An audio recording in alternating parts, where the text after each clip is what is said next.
My mother's notebook. My name is Saji. 4 years ago, after meeting my husband and getting married, I moved from Iran to England.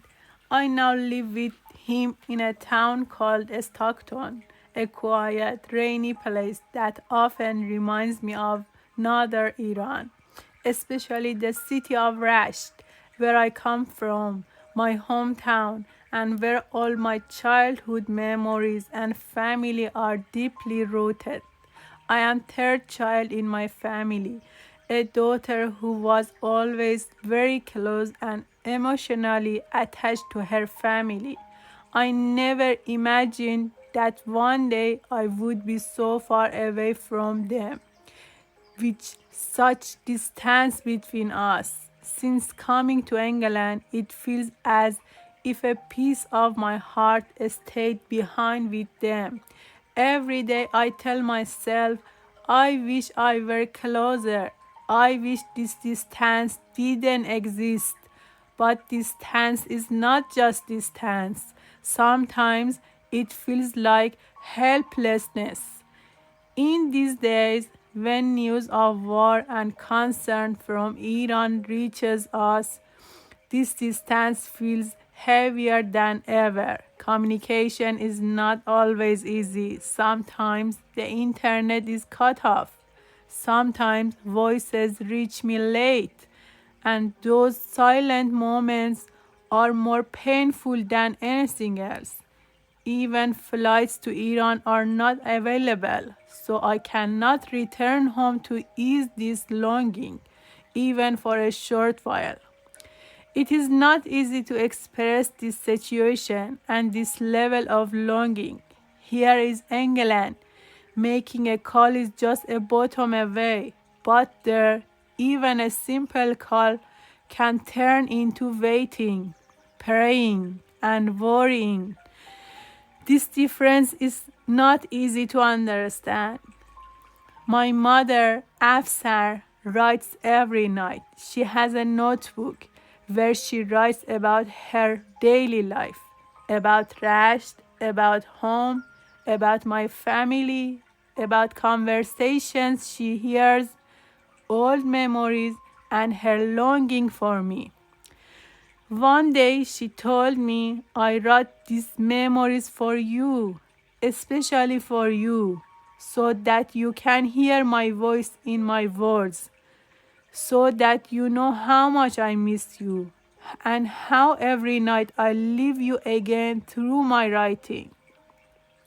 From that moment, her notebook became more than paper to me.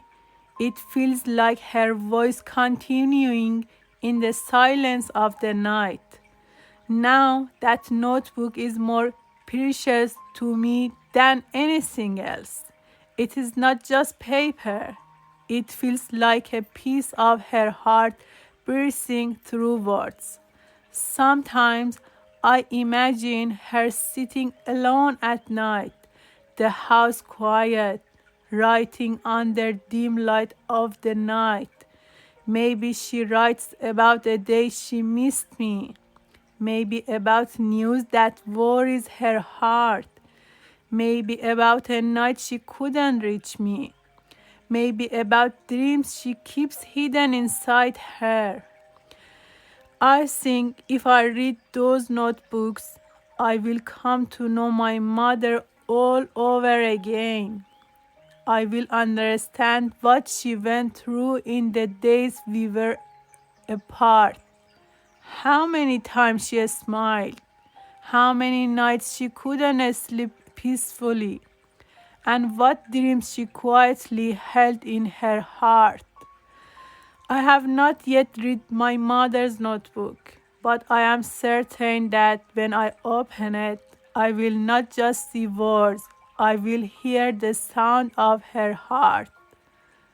All those years of distance, worry, longing, and love are hidden within its lines. I believe her writings will become a bridge between us, a bridge that shortens that distance, even if thousands of kilometers separated us. I know a day will come when I sit beside her, turning those pages, feeling as if we lived all those years together under the same feeling of home where everything began. And then I will understand no distance can truly separate a mother and child. It only turns love into words.